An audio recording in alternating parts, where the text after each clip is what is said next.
진료실 실전 대화. 선생님, 뇌전증 진단 후 무엇을 물어봐야 하나요? 초진식 꼭 물어봐야 할 질문들. 뇌전증이라는 진단을 처음 마주한 순간, 환자와 보호자의 마음속에는 수만 가지 질문이 떠오르기 마련입니다. 하지만 막상 진료실 의자에 앉으면 머릿속이 하얘지곤 하죠. 뇌전증 카페가 준비한 이 대화 가이드는 진료실에서 의사 선생님과 나눌 수 있는 가장 실제적이고 중요한 질문들을 4단계 흐름으로 구성했습니다. 아래에 심도 있는 대화를 통해 뇌전증 관리의 마스터 플랜을 세워보세요. 선생님, 뇌전증 진단 후 무엇을 물어봐야 하나요? 1단계 진단과 원인. 내 병의 정체를 정확히 정의하기. 선생님, 검사 결과를 듣고 마음이 무겁습니다. 정말 뇌전증이 확실한가요? 뇌파나 MRI에서 구체적으로 어떤 이상이 발견되었는지 다시 한번 설명해 주실 수 있을까요? 많이 놀라셨죠? 충분히 이해합니다. 하지만 뇌전증은 조절 가능한 질환이니 너무 자책하지 마세요.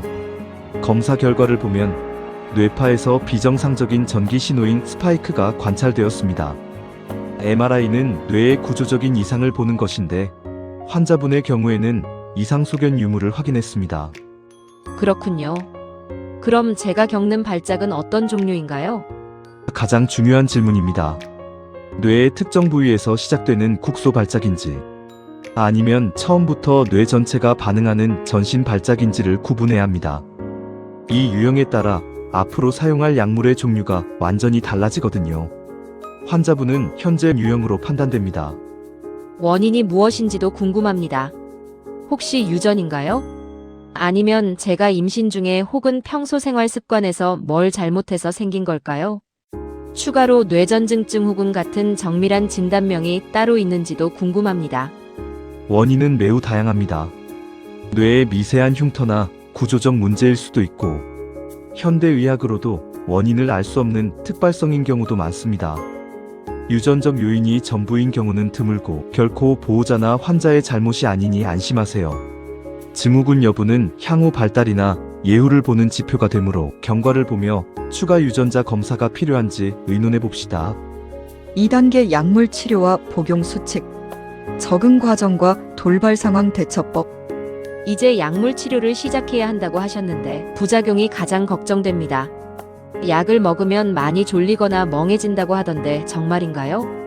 약물 치료 초기에는 졸음, 어지럼증, 혹은 약간의 집중력 저하가 흔하게 나타날 수 있습니다.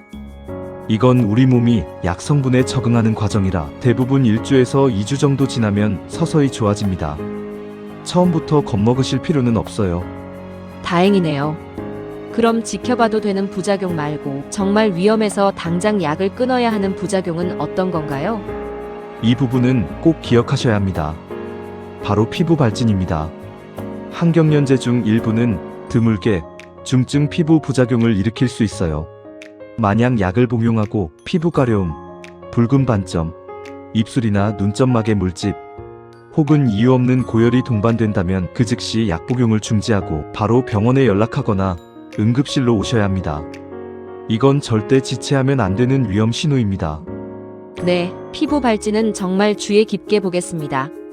그런데 약을 먹다 보면 실수할 때가 있잖아요.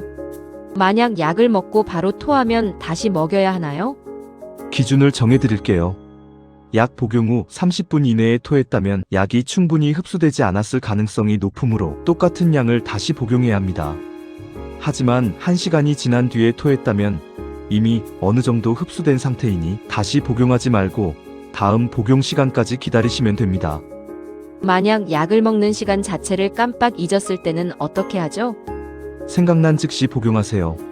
하지만 만약 다음 복용 시간이 이미 가까워졌다면 잊어버린 차례는 그냥 건너뛰고 다음 시간부터 정량을 드시면 됩니다. 가장 중요한 철칙은 절대 한꺼번에 2번 분량을 드시면 안 된다는 점입니다. 혈중 농도가 급격히 높아지면 부작용 위험이 커지거든요. 아, 2배 복용은 절대 금물이군요. 다른 감기약이나 영양제를 같이 먹어도 괜찮을까요? 항경련제는 다른 약물과 상호작용이 잦습니다.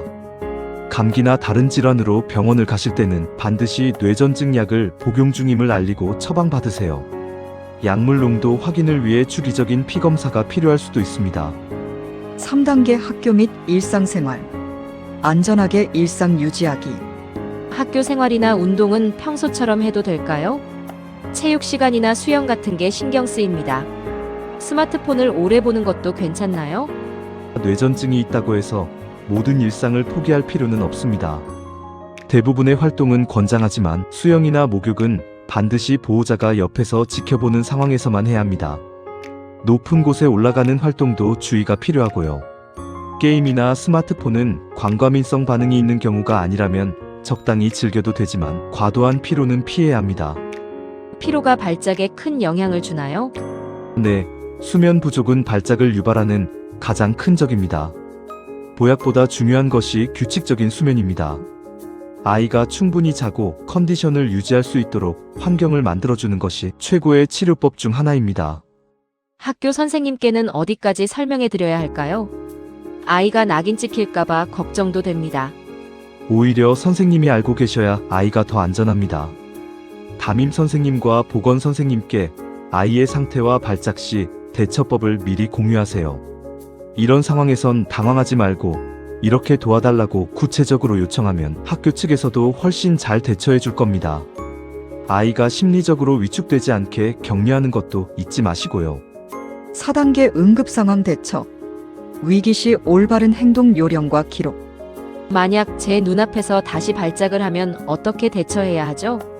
너무 무서울 것 같은데 언제 119를 불러야 하나요? 그 마음 이해합니다. 하지만 보호자가 침착해야 환자가 안전합니다. 발작이 시작되면 주변의 위험한 물건을 치우고 환자를 편안하게 눕히세요. 가장 중요한 것은 고개를 옆으로 살짝 돌려 기도를 확보하는 것입니다. 침이나 이물질이 폐로 들어가는 걸 막기 위해서죠. 입안에 수건을 물려야 한다는 말도 있던데요. 절대 안 됩니다. 입에 손가락이나 수건을 넣는 행위는 환자의 치아를 상하게 하거나 기도를 막을 수 있어 매우 위험합니다. 손발을 억지로 펴려고 누르는 것도 골절의 위험이 있으니 하지 마세요. 발작은 보통 1분에서 3분 내에 자연스럽게 멈춥니다. 그럼 어떤 경우에 응급실로 달려가야 하나요? 발작이 5분 이상 지속될 때, 의식이 돌아오지 않았는데 연달아 발작할 때, 혹은 호흡 곤란이 심할 때는 즉시 119를 부르세요. 또한 인생 첫 발작이거나 발작 중 다쳤을 때도 병원에 오셔야 합니다. 다음 진료 때까지 제가 특별히 준비해 올 것이 있을까요? 의사는 진료실 밖에서의 환자 모습을 알 수 없습니다. 그래서 발작 일지가 정말 중요합니다. 발작 날짜, 시간, 지속 시간, 그리고 어떤 특징이 있었는지 꼼꼼히 적어오세요. 아, 기록이 중요하군요. 하나 더, 만약 안전이 확보된 상황이라면 휴대폰으로 발작 상황을 동영상으로 촬영해 오시는 것이 가장 좋습니다. 100마디 설명보다 영상 한 번이 의사에게는 약물 용량을 조절하는데 결정적인 단서가 됩니다. 마무리. 환우와 보호자를 위한 뇌전증 카페의 초원. 면담 시간이 짧게 느껴지실 수 있습니다. 하지만 오늘 나눈 대화처럼 궁금한 점은 언제든 수첩에 적어오세요. 네, 선생님. 훨씬 마음이 가벼워졌습니다. 정확하게 물어보고 기록해서 치료에 적극적으로 임하겠습니다. 감사합니다. 선생님의 동의를 얻어 중요한 내용은 메모하거나 녹음하시는 것도 좋은 방법입니다. 뇌전증 카페가 함께 응원하겠습니다.